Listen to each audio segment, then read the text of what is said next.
नमस्कार, आप देख रहे हैं एनबी न्यूज और मैं हूं आपके साथ चंद्रशेखर त्रिशूल। आज पूरे देश में राष्ट्रीय किसान दिवस मनाया गया। पूर्व प्रधानमंत्री और किसान नेता रहे चौधरी चरण सिंह का ये जन्मदिन किसानों के लिए इसलिए भी खास है क्योंकि 3 कृषि कानूनों की वापसी को लेकर किसान पिछले करीब 1 साल से अपनी मांगों पर अड़े थे। इस आंदोलन के दौरान किसानों में एकता भी खुलकर देखने को मिली, जो खेत से दिल्ली तक नजर भी आई। और किसानों की इसी एकता का परिणाम रहा कि लंबे संघर्ष के बाद केंद्र सरकार ने किसानों की मांगों को मान लिया और अब सभी किसान अपने घरों को वापस लौट गए हैं। किसानों के मसीहा चौधरी चरण सिंह की जयंती पर भारतीय किसान यूनियन के प्रवक्ता राकेश टिकैत ने भी उनको नमन किया। इस दौरान टिकैत ने कहा कि चौधरी साहब हमेशा किसानों के हित की बात करते थे। इन सब के बीच एक सवाल आज भी पीछे छूट गया है, क्या आज़ादी के 7 दशक बाद किसानों को उनके सभी हक मिल गए हैं? और ऐसे ही कई सवाल हैं जिनके जवाब खुद किसान भी जानना चाहता है।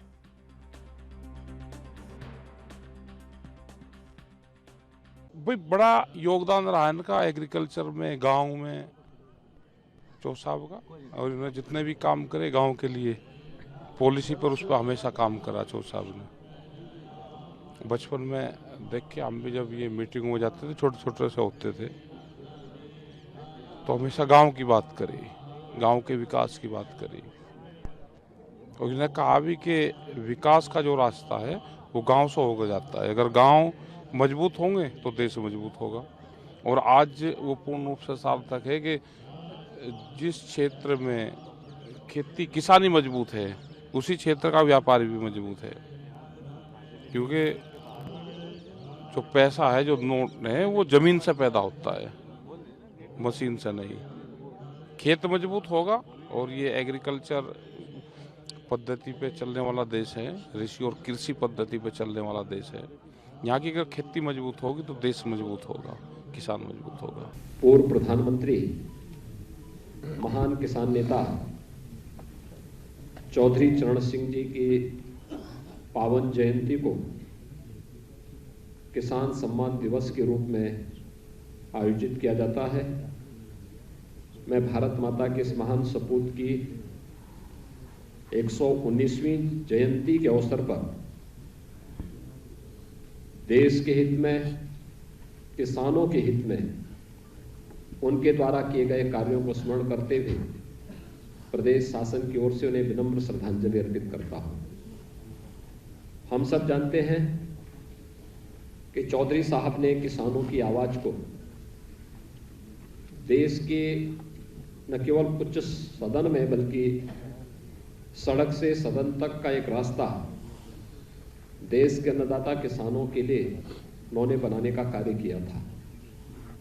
और उनका स्पष्ट मत था कि भारत की समृद्धि का मार्ग इस देश के खेत और खलिहान से होकर के जाता है। और खेत और खलिहान तभी खुशहाली के प्रतीक बनेंगे जब इस देश का किसान जागरूक होगा, वह समृद्ध होगा, तो स्वतः ही खुशहाली का मार्ग आगे बढ़ता हुआ दिखाई देगा। और इसी मुद्दे पर चर्चा करेंगे आज हम। हमारे साथ रमेश ठाकुर जुड़े हुए, वरिष्ठ पत्रकार। रमेश ठाकुर जी, स्वागत आपका एनबी न्यूज पर। रमेश जी, सबसे बड़ी बात यह है कि आज़ादी के 7 दशक बाद भी जो किसान को सम्मान या अधिकार या उसका एक जगह, जो स्थान होना चाहिए था, वो आज मिला है या नहीं मिला है।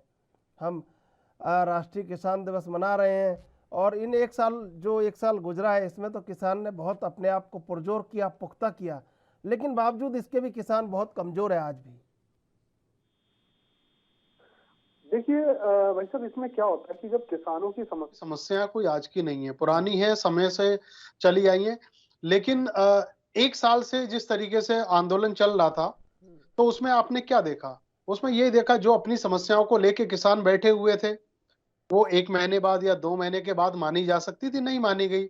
लेकिन जब चुनाव आता, उसके बिल्कुल दहलीज पे जब चुनाव था, तब सरकार ने अपनी बात को मान लिया और ये भी कह दिया कि सादे कानून को हम समझा नहीं पाए, इस तरह की बातें होती रही। लेकिन मुझे लग रहा है ये 3 कानून को लेके जिस तरीके से मूवमेंट बड़ा छिड़ा, इसके बाद भी कई सारी समस्या किसानों से जुड़ी हुई हैं। एमएसपी का मुद्दा, सबसे बड़ा मुद्दा है। एमएसपी पे किसी को भी जो सरकार तय करती है फसलों पे, वो उनको मिल नहीं पाती है। अभी धान की कटाई हुई है, धान की कटाई का 1940 रुपए इस तरीके से उन्होंने सरकार ने रेट तय करा, लेकिन हुआ क्या, 1200-1300 रुपए ऐसे मंडियों में बिका। दूसरी बात आ जाती है, सबसे बड़ा जो मसला है बीज का है किसानों के लिए। बीज की मांग बहुत पहले से चली आई कि हमें बीज सही से मुहैया हो और अपने खेतों में हम बो सके, वो चीजें नहीं हो पाती हैं। मुझे लग रहा ओवरऑल आप इसमें जो 75 सालों में जो हमने किसानों की समस्याएं देखी, क्योंकि देखिए किसान बहुसंख्यक आज भी है। हम आप अगर सब देखें, सब किसान परिवारों से जुड़े होते हैं, लेकिन बावजूद भी किसानों की समस्याओं को समाधान आज तक नहीं हो पाया। विदर्भ का किसान आज भी आत्महत्या कर रहा है। और पश्चिमी उत्तर प्रदेश का हो, चाहे फिर आपका बिहार का जो किसान हो, तो उनकी समस्या जस की तस बनी हुई है। सरकार को चाहिए था कि बिंदुवार तरीके से उनकी समस्या पे बात की जाए और उनका निवारण किया जाए, ये हो नहीं पाया। ये कोई दोष कोई मौजूदा भारतीय जनता पार्टी का दोष नहीं है। कांग्रेस ने भी ऐसे ही करा, उसके पीछे गठबंधन की जो सरकार है वो भी कही है, और यदा कदा जो स्टेट में जितनी भी सरकारें हैं क्षेत्रीय दलों की, वो भी ऐसी करती आई हैं। किसान के साथ में जो मुकम्मल चीजें उनको मिलनी चाहिए, वो आज तक नहीं मिल पाई है। अब किसान को जिस तरीके से एक साल में बेइज्जत होके यहाँ से वो किया गया है, खालिस्तानी भी कहा गया, पाकिस्तानी भी कहा गया, जितने निर्जल जो जितने भी आरोप थे उनके ऊपर लगाए गए, तो मुझे लग रहा है अन्नदाताओं के साथ में इस तरीके से नहीं किया ना चाहिए। आप जब जीडीपी की जब बात करते हो, तो मुझे लग रहा है ये सबसे बड़ा सेक्टर है, कृषि सेक्टर है, जो जीडीपी को जिंदा रखता है। ये पैंडेमिक काल में जब सारी चीजें धराशायी हो गई, उसके बावजूद भी ये कृषि ही क्षेत्र ऐसा है जो जिसने आपके जीडीपी को जिंदा रखा। तो मुझे लग रहा है इतने बड़े सेक्टर के साथ में कोई भी हुकूमत, चाहे सेंट्रल गवर्नमेंट की हो चाहे स्टेट गवर्नमेंट की हो, वो उनसे इस तरीके से छेड़खानी नहीं कर सकती, लेकिन वो हो रही है। समझ में नहीं आता कि इस तरह चीजें क्यों हो रही हैं, और सरकार किसानों को और किसानी से जुड़ी चीजों को हल्के में क्यों लेती है। मुझे लग रहा अगर ऐसे ही रहा तो सरकारों को खामियाजा इसका भुगतना पड़ेगा। जी जी बिल्कुल। मुकेश त्यागी भाजपा से हमारे साथ जुड़ चुके हैं। मुकेश त्यागी जी, स्वागत है आपका एनबी न्यूज पर। जी नमस्कार। मुकेश जी, देखिए, कोई सरकार, किसी सरकार पर यह आरोप नहीं है, लेकिन सबसे बड़ी बात है कि किसान को जो वरीयता मिलनी थी लोकतंत्र के इतने दशकों बाद, वो वरीयता नहीं मिल पाई है। आज भी संघर्ष का दौर है उसका। कहा नहीं जा सकता कि किसान बहुत खुशहाल है या किसान ने जो अधिकार प्राप्त करने थे कर लिए हैं। अभी वहीं खड़े हैं जहां लोकतंत्र से पहले खड़े थे हम। देखिए, आज चौधरी, आपकी उसमें थोड़ी इको आ रही है जी क्लियर कराएंगे? हाँ, अब सही है आपको आवाज? आवाज मेरी भी बहुत इको आ रही है। हेलो। मेरी जी बहुत इको आ रही है। हाँ। अब मेरी इको मुझे सुनाई पड़ रही है। चलिए मैं जी बताता हूँ। जी देखिए, ऐसा है कि आज चौधरी चरण सिंह जी, जो हमारे भारत के पूर्व प्रधानमंत्री भी रहे हैं और किसानों के बहुत बड़े नेता रहे हैं, उन्होंने, मैं समझता हूँ कि उस दशक में जिस समय हरित क्रांति हुई थी 1960 में, उसके मतलब मैं समझता हूँ कि उनका योगदान बहुत बड़ा है। तो पहले आज की किसान जयंती को मैं नमन करता हूँ और श्री चरण सिंह जी को श्रद्धांजलि भी देता हूँ कि उन्होंने एक बहुत क्रांतिकारी कदम हमारे एग्रीकल्चर कृषि में उन्होंने रखे। देखिए, सबसे बड़ी विडंबना इस बात की है कि हम लोग क्या चाहते हैं। हम लोग अगर आधुनिकीकरण एग्रीकल्चर का चाहते हैं या नहीं चाहते हैं, या हम यथास्थिति स्टेटस को बनाए रखना है, सबसे बड़ा प्रश्न हमारे सामने ये है। अगर आप इतिहास उठा के देख लीजिए, 2002 में भी एक कमेटी बनी थी जिसने मॉडर्नाइजेशन ऑफ फार्म्स को रेकमेंड किया था। फिर 2004 में मनमोहन सिंह जी ने भी अपने तमाम वक्तव्यों के अंदर ये दिखाया था कि हमारे हिंदुस्तान के अंदर कृषि को जो है, जो कृषि प्रधान हमारी इकोनॉमी है, 65 से 60% लोग जो है एग्रीकल्चरिस्ट हैं, तो उनके अंदर एक मॉडर्नाइजेशन होना चाहिए। हमारे देखिए, अगर हाशिए पर कितने किसान हैं जिनके छोटी छोटी लैंड होल्डिंग्स हैं, 65 से 70% है, 6% सिर्फ एमएसपी मिलता है। तो मैं समझता हूँ कि इस बीच में बहुत सारी ऐसी आ गई। अब आप ये देखिए कि जिस तरह से वीट और क्रोप को उगाया जा रहा है, वीट और राइस जो है पानी इतना पीती है। पंजाब की भूमि राइस के लिए नहीं है। चर्चा आपसे जारी रखेंगे। अभी लेंगे एक छोटा सा ब्रेक के बाद फिर हाजिर होते हैं।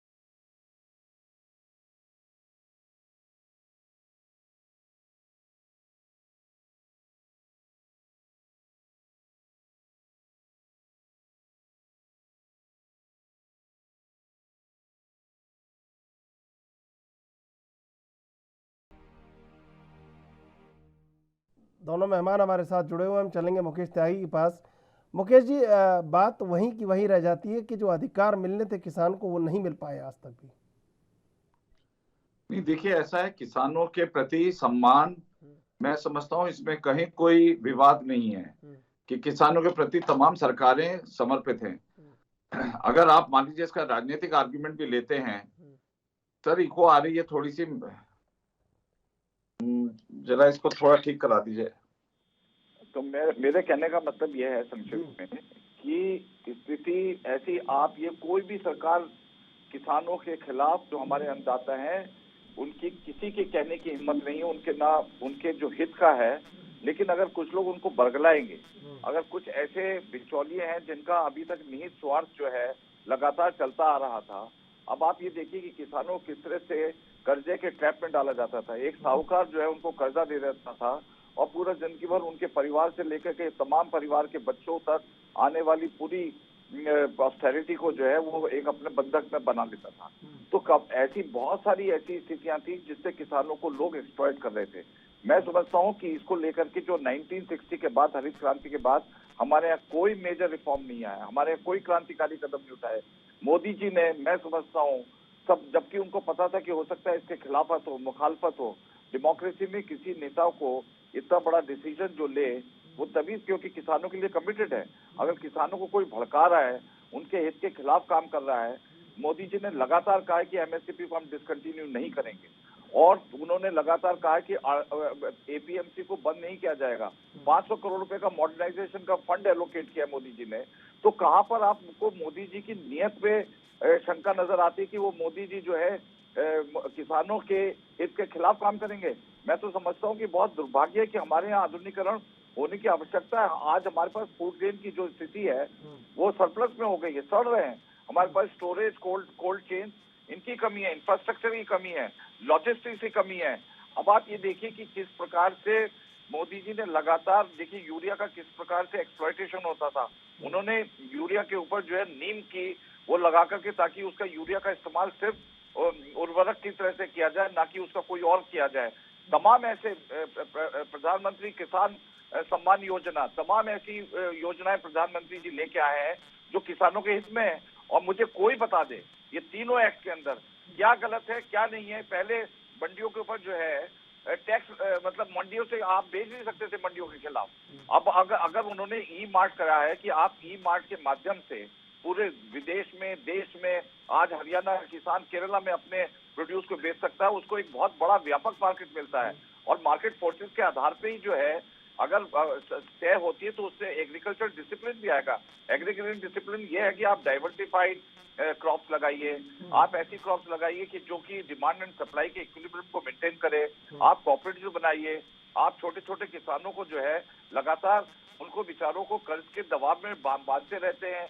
वो लगातार जो है फार्म वेवर की बात करते रहते हैं। अगर उनके सशक्तिकरण के लिए कोई कदम उठाया जा रहा है, मैं समझता हूँ बहुत दुर्भाग्य है कि उसके खिलाफत हो रही है। और जबकि कांग्रेस, आप कोई भी मैनिफेस्टो उठा के देख लीजिए, तमाम मैनिफेस्टो के अंदर जो मोदी जी ने जो प्रतिबिंबित किया है इन 3 एक्ट के अंदर, उन तमाम बारों के बारे में उल्लेख है। स्वामीनाथन जी जो कि जनक माने जाते हैं 1960 के हरित क्रांति के जनक, उन्होंने मोदी जी की तारीफ करी कि ये बहुत अच्छा काम किया है। एमएसपी को कहीं डिसकंटिन्यू कर रहे हैं। इसको राजनीतिकरण ना करके अगर मैं समझता हूं कि किसानों के हित के बारे में बात की जाए तो मैं समझता हूं कि हमारे देश का प्राथमिक वो होना चाहिए। ये कहना बिल्कुल गलत है कि किसानों के हित के खिलाफ काम कर रहे हैं। जब किसानों के हित के बारे में बात करते हैं तो मुखालफत खड़ी हो जाती है, ताकि ये इनके वोट बैंक इनको बरगलाएं, इनको मोदी जी के खिलाफ करें, क्योंकि चुनाव तो जीत नहीं पाते। तो अब ऐसे छोटे छोटे षड्यंत्र करके, जैसे गुरिल्ला वॉरफेयर होता है, इधर उधर से अटैक करते रहो। मोदी जी कोई भी नहीं, अरे भाई वही आप ही की नीति थी, मोदी जी ने उसको पार्लियामेंट के अंदर लेके आ गए, बिल किया, उसका एक्ट पास हो गया। आप पार्लियामेंट चलने नहीं देना चाहते, आप कोई डिस्कशन करना नहीं चाहते, कोई जब बात लगता है तो आप उठ करके उस बिल मुकेश त्यागी, चर्चा आपसे जारी रखेंगे। अभी लेंगे एक छोटा सा ब्रेक के बाद फिर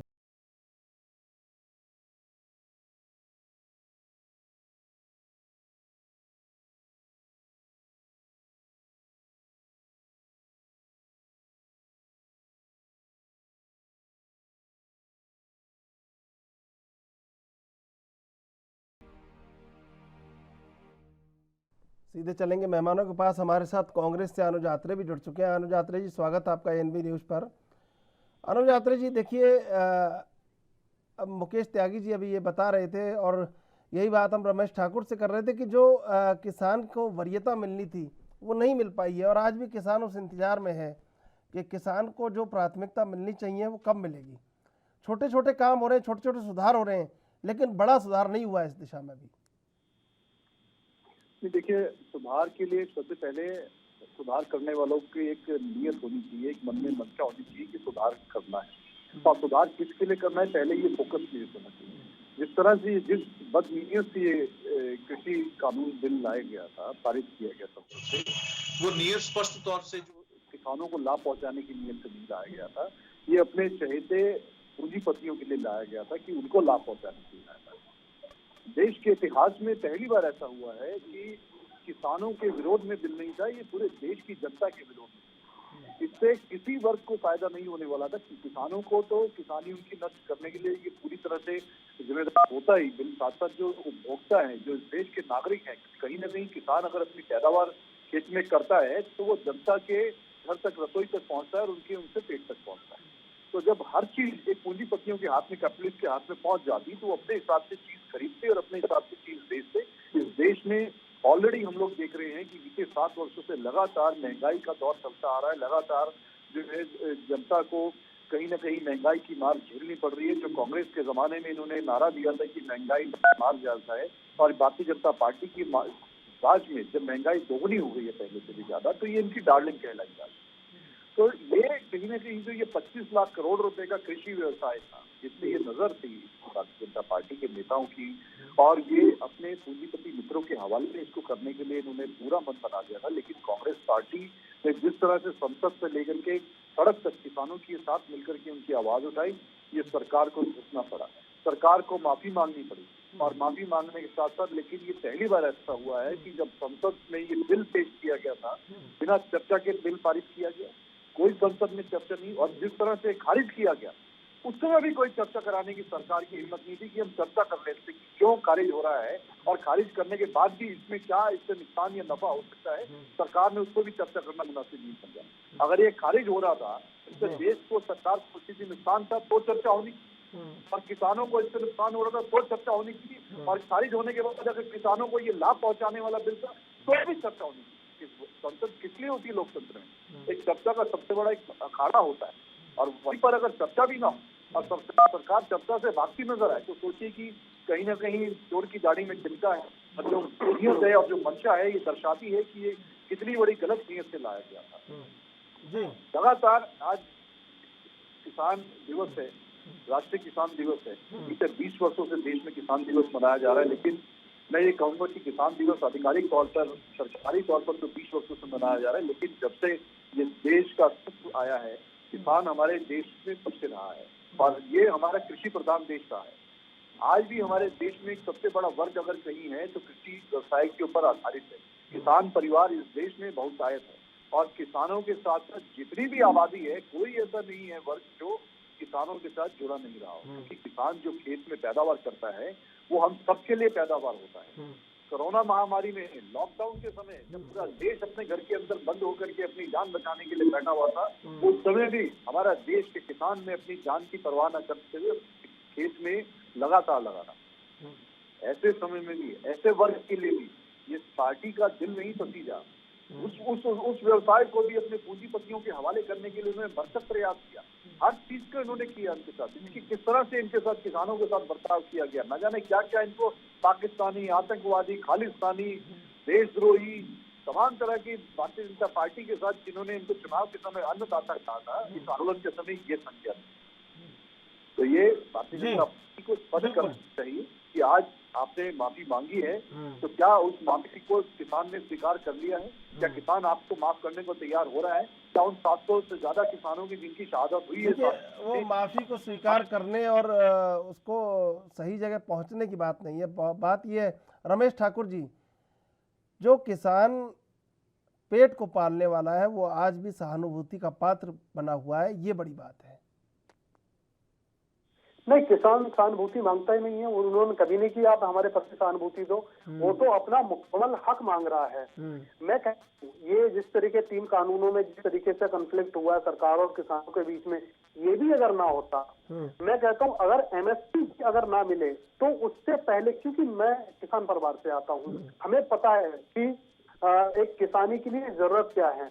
आप कुछ ना करो, किसानों के विशेषकर सीमांत जो किसान हैं उनके लिए उन्नत बीज, सिंचाई सुविधा और आप सस्ते कृषि उपकरण ये आराम से इजीली तरीके से आप मुहैया करवा दो, क्योंकि इसके के साथ ही किसान बहुत अच्छी खेती करेगा। लेकिन इसमें भी बहुत सारी दिक्कतें हैं। किसानों को बहुत इजी तरीके से कोई बैंक ऋण नहीं देता है, सबसे बड़ी समस्या है। दूसरी सबसे बड़ी समस्या है एक फसल बीमा योजना जो चलाई हुई है सरकार ने, वो फसल बीमा योजना को किसी को परिणाम नहीं मिल पाता, किसी को जानकारी नहीं है। अगर ये चीजें हो जाएं, क्योंकि हमने देखा है कुछ सालों से जिस तरीके से ग्लोबल वार्मिंग का असर हम हर जगह देख रहे हैं, हर बार फसलें नष्ट हो जाती हैं, किसी को मुआवजा नहीं मिलता है। हमने वो भी वक्त देखा यूपी में, जिसके 1 एकड़ का धान या गेहूं खराब हो गया, उसका जांच ही एसडीएम करके आता है, लेखपाल जांच करके आता है, 3-4 महीने के बाद उनको 200 रुपए का चेक मिलता है, 150 रुपए का चेक मिलता है। तो ये व्यवस्थाएं हैं सरकारों की, मुझे लग रहा है इनसे आपको बाहर आना पड़ेगा। लेकिन आंदोलन भी होते, कभी कभार आंदोलन पे भी शक होता है। अब इतना बड़ा 1 साल आंदोलन हुआ, उन्होंने उन मुद्दों को उठाया, एमएसपी और आपका एक कृषि कानून को लेकर उनको उठाया। देखो अभी कांग्रेस बीजेपी के साथी बहुत अच्छी बात कर रहे थे, एग्रीकल्चर में रिफॉर्म होना बहुत जरूरी है। बात कर रही है, मुझे लग रहा है ये कॉल को होल्ड पर आवाज आ रखा रही है। जी कृपया आवाज आ रही है? जी आ रही है आप। मुझे लग रहा है हर चीज का रिफॉर्म होना बहुत जरूरी है, वो वैसा नहीं हो पा रहा है। और 2-4 चीजें किसानों पे रखा है। मेरी आवाज इको हो रही है बहुत ज्यादा, इसको जी जी अब हाँ, सही, हाँ ठीक है। तो मैं कह रहा हूँ देखो 3-4 चीजों को सरकार को करना पड़ेगा। आप उनको सही से जो किसान एग्रीकल्चर में जो उपकरण चाहिए होते हैं, ट्रैक्टर हो गया, ट्राली हो गया, ये सारी चीजें आप उनको मुहैया करवाओ। और सबसे ज्यादा उनको अगर कर्ज चाहिए एक फसल के लिए, वो आपको करवाना पड़ेगा। अब ऐसा भी ना हो कि आपने फसल पे किसी बैंक ने कर्ज तो दे दिया और दूसरी फसल उसकी खराब हो जाती है किसान की, फिर तीसरी फसल आते आते बैंक ने अपनी रिकवरी के लिए इतना दबाव डाल दिया कि उसको आत्महत्या करनी पड़ रही है। इन सारे ढांचों को आपको सही करना पड़ेगा। कई सारी रिपोर्टें बनती है, कई सारी सरकारों के पास जाती भी है, लेकिन मुझे लग रहा है उसका सही से क्रियान्वयन नहीं हो पाता है। यही सबसे बड़ी वजह है कि किसान दर टू दर समस्या से जूझते जा रहे हैं, कर्ज समाते जा रहे हैं। और सबसे बड़ी बात है 65% किसान आज ऐसे हैं जो जिनके पास 1 एकड़ या 2 एकड़ जमीनें रह गई हैं, क्योंकि बड़े बड़े हाईवे बनना, मॉल बनना और शहरीकरण बढ़ना, जो लोग हैं मुझे लग रहा आबादी क्षेत्र का बढ़ना, तो ये जो जमीन बिल्कुल। है। रमेश ठाकुर जी चर्चा आपसे जारी रखेंगे, अभी लेंगे एक छोटा सा ब्रेक के बाद फिर हाजिर हो।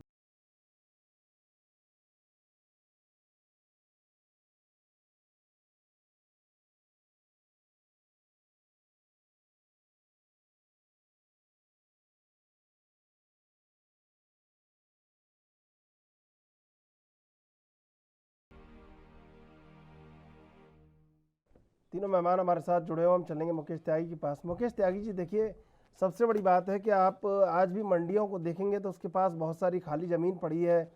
किसान वहाँ आता है, अपनी फसल बेच के चुपचाप चला जाता है, वहाँ भी मॉल बनते, वहाँ भी एक वैभवशाली दृश्य होता, तब कहीं ये कहा जा सकता था कि ये तरक्की है देश की या किसान की। लेकिन वो तरक्की नज़र नहीं आती।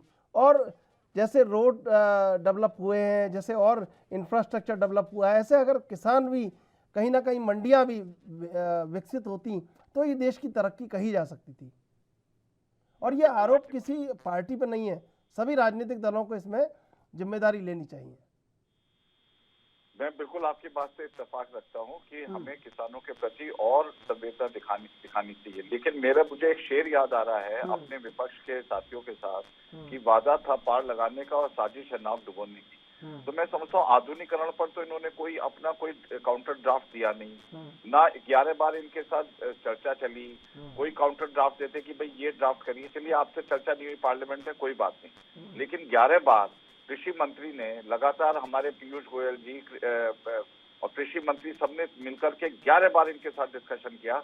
आपने कोई काउंटर ड्राफ्ट प्रपोज किया? नहीं किया। जहां तक सवाल ये है, देखिए ऐसा है कि एक कॉन्सेप्ट होता है sustainable development goal. Sustainable development के अंदर जो है आधुनिकरण भी उतना ही आवश्यक है। अब आप ये देखिए कोल्ड स्टोरेज की हिंदुस्तान के अंदर कितनी कमी है। 16% से लेकर 17% तक जो फूड ग्रेन है वो वेस्ट हो जाता है क्योंकि स्टोरेज नहीं है। आप फ्रूट्स का भी आप देख लीजिए, उसकी भी स्टैटिस्टिक्स ऐसी हैं, 4-5 हजार मिलियन टन गेहूं और राइस खराब हो जाता है क्योंकि स्टोरेज नहीं है। और इस प्रकार से हमारे यहाँ जो कोल्ड चेन की समस्या है, अब आप ये देखिए नितिन गडकरी जी ने कितना बड़ा रोड का इंफ्रास्ट्रक्चर बनाया है। मैं समझता हूँ हिंदुस्तान के अंदर 30 किलोमीटर प्रतिदिन का अगर किसी ने इंफ्रास्ट्रक्चर क्रिएट किया है तो वो नितिन गडकरी जी, उन्होंने तमाम मॉडर्नाइजेशन। अगर लॉजिस्टिक्स नहीं होंगे, आज आप हमारे यहाँ देखिए अमेजोन आ रहा है, बहुत सी बड़ी बड़ी कंपनीज आ रही है। देखिए कॉन्ट्रैक्ट फार्मिंग पंजाब के अंदर भी हुई है। आपने कॉन्ट्रैक्ट फार्मिंग की खिलाफत करी। पंजाब के अंदर क्या इनके साथ नहीं है कॉन्ट्रैक्ट, तो कॉन्ट्रैक्ट एंड मॉडर्नाइजेशन जरूरत है। आप उनकी कैसे प्राइस को बढ़ाएं, इसको राजनीतिकरण करके उनकी दुख को और मत बढ़ाइए, क्योंकि बिचौलियों को बड़ा आनंद आता है। ये बिचौलिए जब होते हैं तो ये शादियों के वक्त में उनको सॉफ्ट लैंडिंग कर देते हैं, उनको 5,000 रुपए की जरूरत है, तो इन्होंने वहां पे एक इमोशनल एक एनवायरनमेंट बना रखा है। अब आप देखिए, अभी कुछ कह रहे थे कि अदानी और उनको फेवर करने के लिए, देखिए जब क्या था, हम लोग लाल रंग का गेहूं मंगाते थे अमेरिका से, अगर आपको याद है। बिल्कुल याद है सर, मुझे तो नॉर्मन बोरलॉग तक पूरा पढ़ा हुआ है मैंने तो, और उसके बाद आपने तो नॉर्मन जी को पढ़ा हुआ है, जो कि जनक हैं इसके ग्रीन रेवोल्यूशन के, और एम एस स्वामीनाथन के साथ उन्होंने ग्रीन रेवोल्यूशन 1967 में किस लिए हुआ, क्योंकि हमें गेहूं पे भी निर्भर करना पड़ रहा था। तो हम ये कह रहे हैं कि अगर ये स्थिति थी उस समय, क्या था कि डिमांड एंड सप्लाई में इतना गैप था कि लोग ब्लैकमेलिंग करते थे। तो एंटी होर्डिंग जो है, एसेंशियल कमोडिटीज एक्ट, उसी से उत्पत्ति हुई है उसकी। तो एसेंशियल कमोडिटीज एक्ट में हमें स्टोरेज पे कंट्रोल करना था, लेकिन आज हमारा फूड ग्रेन सरप्लस में प्रोडक्शन है।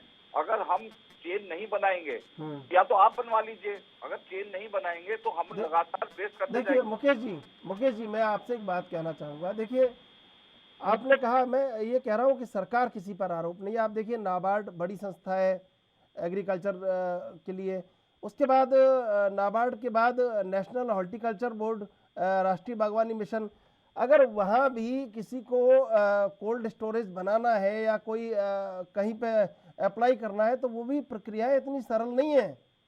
वहाँ कंपनियां जा सकती हैं, मैं आरोप नहीं लगा रहा हूँ, लेकिन वहाँ आम किसान नहीं जा सकता आज भी, और इसको सरलीकरण करने की जरूरत है, आवश्यकता है। तो सरलीकरण तभी जब तक प्राइवेट इन्वेस्टमेंट नहीं होगा, स्टोरेज पे एडिशनल क्रिएट नहीं होगा, तो आप कहाँ से लेके आ जाएंगे? ये तो पीपीपी मॉडल से आएगा। अगर स्टोरेज कैपेसिटी ऐड हो रही है तो उसका कारण सिर्फ बात ये है कि हमारे पास स्टोरेज की बहुत कमी है। हम लोग जो है उसको जो इतना महंगे अन्य उसको सड़ा रहे हैं। तो अगर हम सड़ाने से अच्छा तो हम भाई बाहर से इन्वेस्टमेंट लाओ, गवर्नमेंट को भी करना चाहिए। अगर वहाँ पे कोई कुताही हो रही है तो उसको आप उजागर करिए।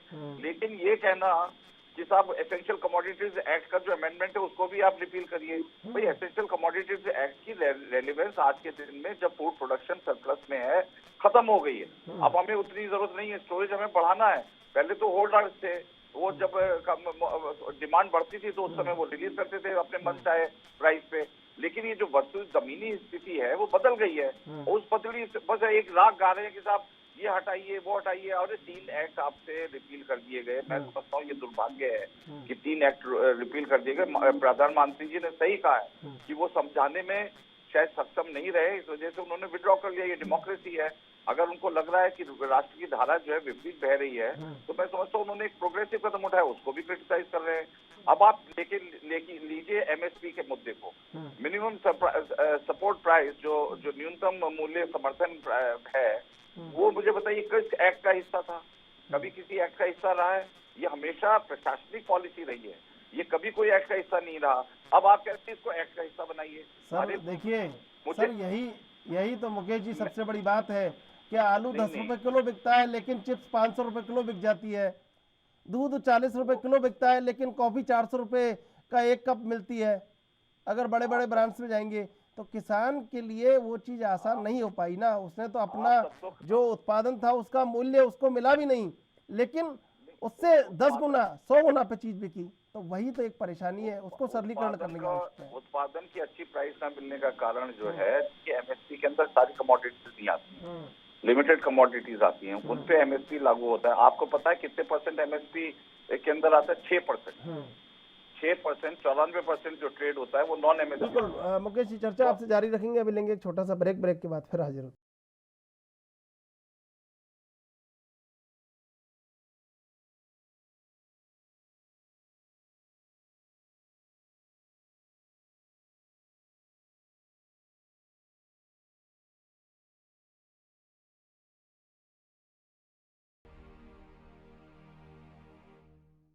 तीनों मेहमान हमारे साथ बने हुए हैं, हम चलेंगे अनुज आत्रे के पास।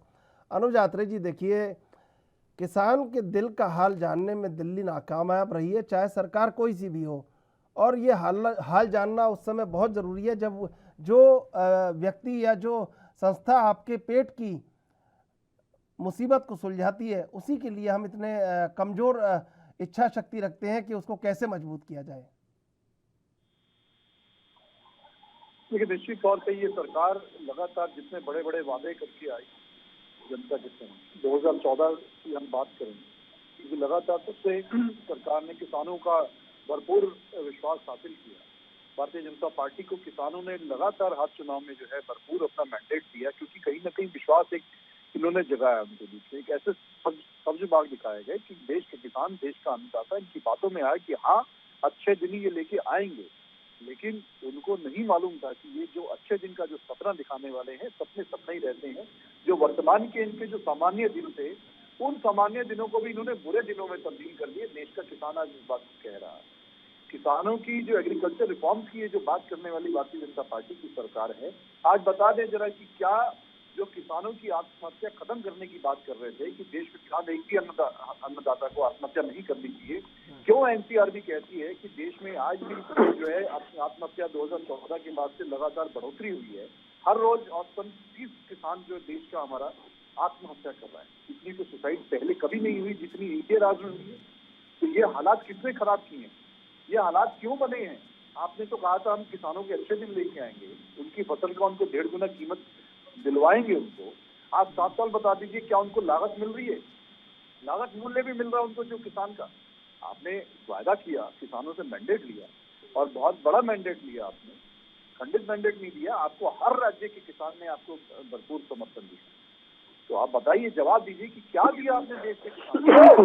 देश के किसान से आपने वोट लेकर के और अपने पूंजीपतियों मित्रों के लिए हम दो हमारे दो की सरकार जो काम कर रही है, तो किसान आज दुखी नहीं होगा। आज किसान दिवस पर जो है सबसे ज्यादा जो मुझे लगता है कि ये बुरे दौर में हमारा देश का किसान और देश की जो खेती से जुड़े हुए लोग हैं वो इस दौर से गुजर रहे होंगे।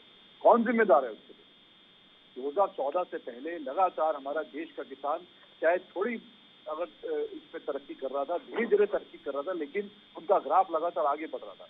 जो किसान किसी समय में साइकिल नहीं ले पाता था, आज देश का किसान ट्रैक्टर के साथ साथ बड़ी बड़ी गाड़ियां भी अगर उसमें से किसानों के पास रही है, तो इस देश ने मजबूती से किसानों को मजबूत किया है।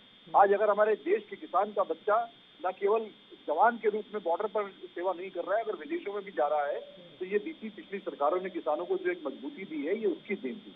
लेकिन ये सरकार को पसंद नहीं आया। जब देश का किसान अन्नदाता अगर इन्होंने दिल्ली के दहलीज पर बॉर्डर पर बिठा दिया और वो किसान का अगर बच्चा बाहर विदेश से जो पढ़ने के आता और अगर वहां से वो अपने परिवार के लिए पैसा भेजता है, तो इन्होंने ना जाने क्या क्या उनको संज्ञा दी है। और इनसे बर्दाश्त नहीं हुआ कि देश का किसान ऐसा भी है। क्या किसान मजबूत भी हो सकता है? इनको अच्छा नहीं लगा भारतीय जनता पार्टी को। ये चाहते हैं वही किसान की वही तस्वीर किसान की बनी रहे कि किसान अपने फटे हुए कपड़ों के साथ सूखे की खेती में अपने बैठे रहे। लेकिन कांग्रेस पार्टी ने लगातार किसानों की मजबूती के लिए काम किया, उनको एक मजबूत माहौल देने के लिए काम किया, जिसका नतीजे ये दिखे कि किसान हमारा मजबूती की तरह से ऊपर बढ़ रहा था, सरकार नहीं कर पाए। और इन्होंने देखा, जब इनके नजर में आया कि ये किसानी जो है कहीं ना कहीं बहुत ज्यादा फायदेमंद का सौदा होता जा रहा है, फायदा देता जा रहा है, तो इसमें से और लाभ कैसे पहुंचाया जाए, किसान को वापस उसी दशा में पहुंचाया जाए कि जो किसी जमाने में हुआ करती थी। किसान हमारा जो केवल बंधुआ मजदूर की तरह से और जो है जमींदारी प्रथा के तहत केवल एक मजदूरी की तरह काम करता था, उसी में वापस उनको लाने के लिए इन्होंने नियत से बिल लाए गए थे। वो किसान देश का समझ चुका था। समस्या ये नहीं थी जो देश प्रदेश के हमारी सरकार के मुखिया ने कहा कि हम किसानों को समझा नहीं पाए। समस्या वहां उत्पन्न हुई कि देश का किसान समझ गया कि ये बिल किस नियत से लाया गया था। ये वहीं का समस्या हो गई जब कांग्रेस पार्टी ने उनको समझाया कि ये बिल किस लिए है, जब राहुल जी ने इनकी लड़ाई लड़ी और उनको बताया कि ये बिल किस नियत से लाया गया है और किसको लाभ पहुंचाने के लिए लाया गया है। तो आज किसान का बच्चा अगर कहीं पढ़ रहा है, पढ़ा लिखा है, और किसान भी अगर हमारा समझदार हो रहा है और वो उसने बिल को पढ़ा है और देखा है अपना नुकसान, तभी खड़ा हुआ है। इतना लंबा आंदोलन इतिहास में कभी नहीं हुआ कि 1 साल चला है। कितने शांतिपूर्वक तरीके से, कितने सुनियोजित तरीके से, बिना कोई राजनीतिक लाभ लपाट के चला है। ये सोचिए कहीं ना कहीं देश में क्या माहौल है, और ये माहौल जब चुनावों में लगातार हार दिखी है भारतीय जनता पार्टी को, उस माहौल से घबरा करके अब जब 5 बड़े प्रदेशों के चुनाव आ रहे हैं और हार लगातार अपनी दिख रही है, तो ये रोल बैक हुआ है। ठीक बात है। सरकार कहती है किसानों के लाभ में ये बिल वापस लिया है, तो भारतीय जनता पार्टी के हमारे मित्र बैठे हैं, बताएं कि किसके लाभ में लिया है। अगर किसानों के लाभ में बिल वापस लिया है तो इससे सिद्ध होता है कि आपने किसानों के नुकसान पहुंचाने के लिए बिल लेके आए, और अगर किसानों के लाभ के लिए बिल था तो आपने क्यों नहीं है ढंग से, आप इस समय से आपको क्यों नहीं आपने समझा पाए, तो आपकी फेलियर है। तो आपने किसानों से माफी मांगी है, तो किसान अब माफ करेंगे नहीं करेंगे तो आने वाले चुनाव में किसान पूछेंगे। रमेश ठाकुर जी, देखिए ये जो किसान दिवस है आज, ये विशेष इसलिए है कि इस साल किसान पुरजोर तो हुआ लेकिन पुख्ता नहीं हो पाया, पुख्ता होना फिर भी शेष रह गया है। देखिए, मुझे लग रहा है ये पुख्ता होना बहुत दूर की कौड़ी है, क्योंकि स्थितियां कमोबेश वैसी ही हैं जो 10 साल पहले थी, 20 साल पहले थी, 30 साल पहले थी।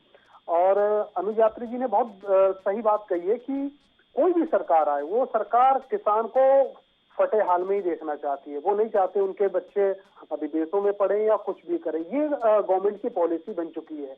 अब आज एक बात बताइए, 55% किसान आज 1 एकड़ 2 एकड़ का जो कार है ज्यादा से ज्यादा, वो कभी 15 रुपए या 20 रुपए प्रति लीटर डीजल खरीदता था। रमेश जी, चर्चा आपसे जारी रखेंगे, अभी लेंगे एक छोटा सा ब्रेक, ब्रेक के बाद फिर हाजिर होते हैं।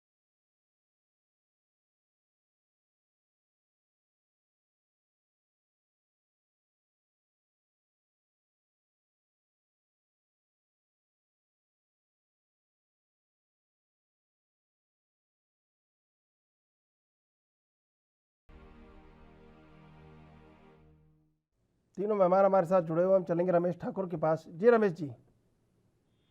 हाँ, देखिए मैं वही कह रहा था। देखो, कुछ चीजें ऐसे जो तत्कालिक चीजें जिसको सरकार को करनी पड़ेगी, आप देर में करो या बाद में करो, या आपको करनी पड़ेगी। अब जिस तरीके से प्रधानमंत्री ने कहा कि हम समझा नहीं पाए, तो मुझे लग रहा उसके उलट देश का जो अन्नदाता, उन्होंने भी कहा शायद हम आपको नहीं समझ पाए। तो ये जो चीजें है ना, ये मुझे लग रहा आने वाले चुनाव में ये चीजें करेक्ट करेंगी। क्योंकि उत्तर प्रदेश का देखो राज्य है, बड़ा सूबा है, यहाँ पे किसानों की जो संख्या है वो मुझे लग रहा है 80% के आसपास है। अगर आपने उनको नाखुश कर दिया, मुझे लग रहा है, हालांकि ठीक है आप लोगों ने रिपील कर दिया चुनाव से पहले, मुझे लग रहा है उसका ज्यादा असर दिखाई नहीं देगा। लेकिन ये स्थितियां अगर ऐसी ही बनी रही, किसान जिस तरीके से नाराज है, पंजाब का किसान नाराज है, तो मुझे लग रहा तो आगे की स्थिति आपके लिए बहुत ज्यादा मुझे लग रहा है चुनौती होने वाली है।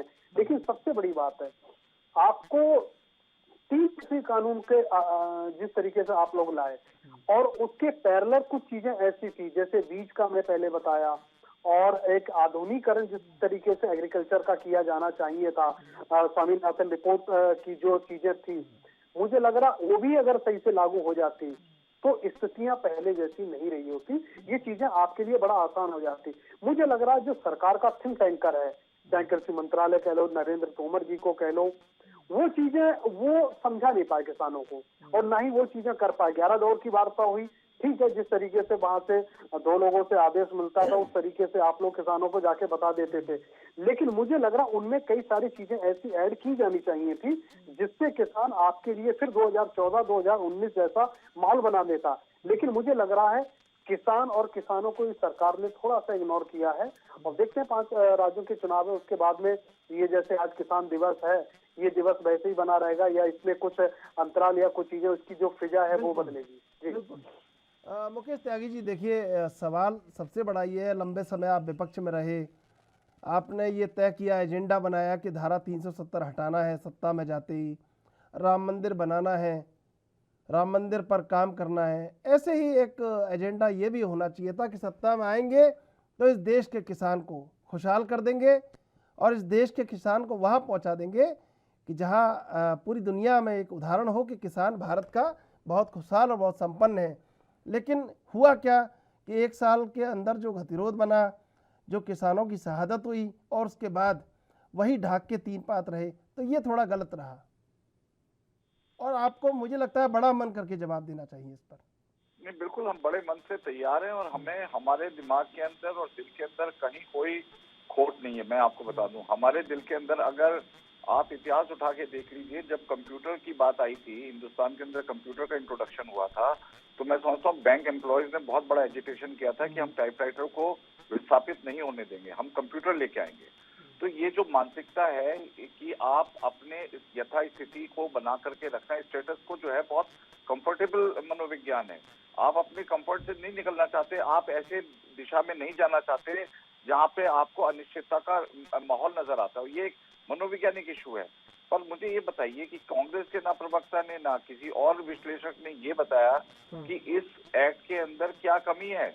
अगर एक्ट ये कह रहा है कि आप अपने उपज को किसी भी हिंदुस्तान के किसी भी कॉर्नर में आप बेच सकते हैं, उस पर टैक्स नहीं लगेगा, इंटरेस्ट टैक्स नहीं लगेगा। ई मार्ट जो है वो एक मॉडर्नाइजेशन है।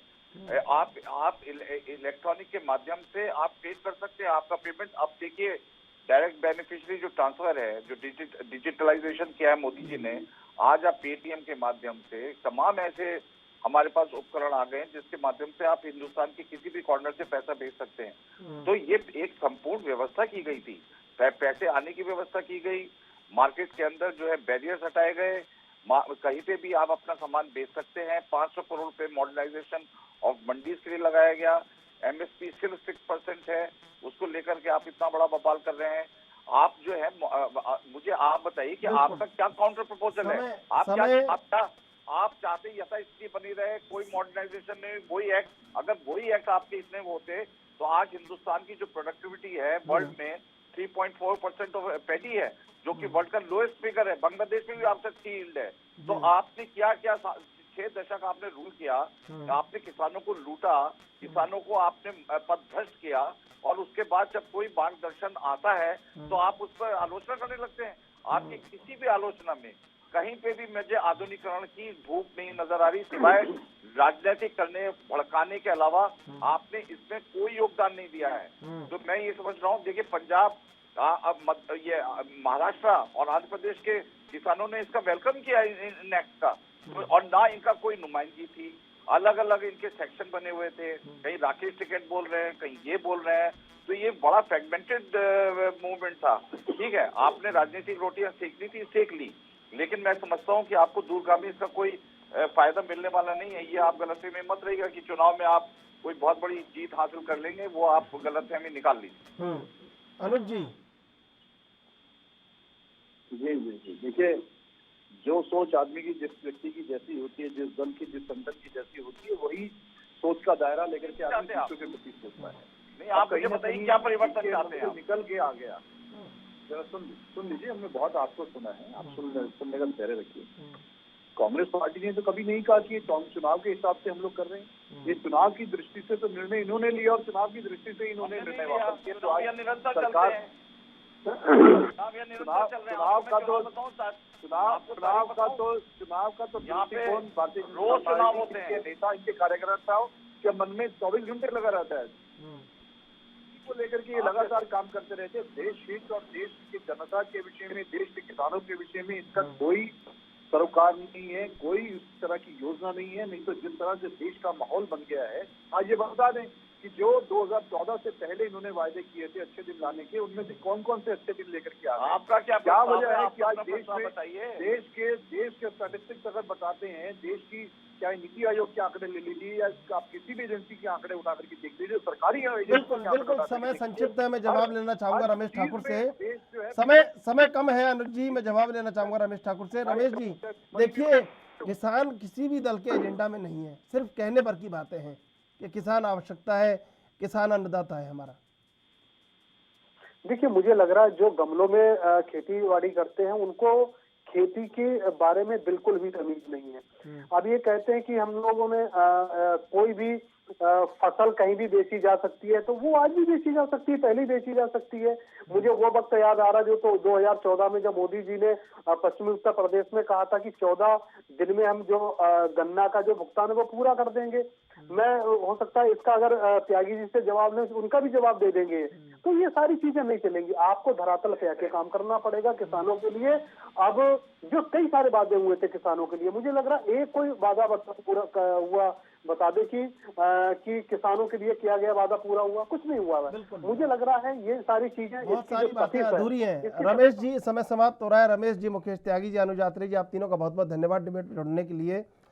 किसान राजनीतिक दल की प्राथमिकता में नहीं है, ये साफ बात है। और इस वर्ष जो किसान दिवस है, आज जो किसान दिवस है, एक संदेश देता है कि किसान पुरजोर तो हुआ है लेकिन पुख्ता नहीं हुआ है, और पुख्ता होने में बड़ा लंबा समय अभी बाकी है। बहरहाल, देश विदेश की ताज़ा तरीन खबरों के लिए आप देखते रहिए ANB न्यूज।